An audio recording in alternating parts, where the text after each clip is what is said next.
Raviteja mistakes మీద mistakes చేస్తున్నారా? కథపై కాకుండా సినిమాల కౌంట్ పైన ఫోకస్ పెడుతున్నారా? వరుస ఫెయిల్యూర్స్ పలకరిస్తున్నా తనని తాను మేకోవర్ చేసుకోవటంలో వెనకబడిపోయారా? సోషల్ మీడియాలో రవితేజపై ఎందుకంత ట్రోలింగ్ జరుగుతోంది? మరి అప్కమింగ్ సినిమా విషయంలోనైనా రవితేజ కేర్ తీసుకుంటారా? ఫ్యాన్స్ మెచ్చే సినిమా అందిస్తారా? మాస్ మహారాజా రవితేజ ఈ పేరుకి ఇండస్ట్రీలో సపరేట్ ఫ్యాన్ బేస్ ఉంది. ఎలాంటి బ్యాక్గ్రౌండ్ లేకుండా ఇండస్ట్రీలోకి వచ్చి మెగాస్టార్ చిరంజీవిలా కష్టపడి పైకొచ్చిన హీరోల్లో రవితేజ ఒకరు. లేటుగా బ్రేక్ వచ్చినప్పటికీ తక్కువ టైంలో ఎక్కువ సినిమాలు చేశారు. తనకు ఆడియన్స్ ఇచ్చిన మాస్ మహారాజా అనే ట్యాగ్ లైన్ ని బాగానే క్యాష్ చేసుకున్నారు.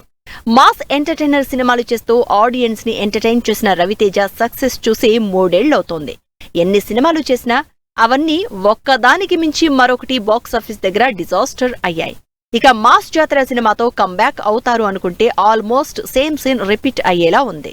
కొంతకాలంగా రవితేజ సినిమాలు ఆడియన్స్ నే కాదు, తన అభిమానుల్ని సైతం డిసప్పాయింట్ చేస్తున్నాయి.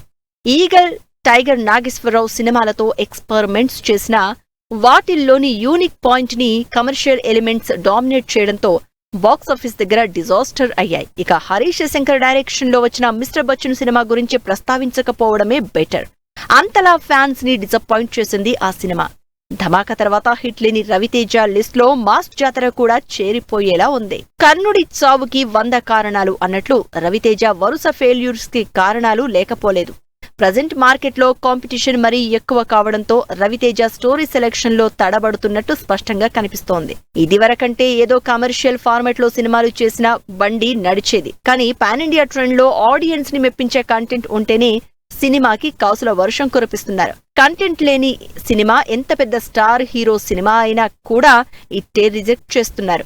మరి స్క్రిప్ట్ సెలెక్షన్స్ లో వెనకబడ్డ రవితేజ కిషోర్ తిరుమల డైరెక్షన్ లో నటిస్తున్న సినిమాతో అయినా కేర్ తీసుకోవాలని కోరుకుంటున్నారు మాస్ మహారాజా అభిమానులు.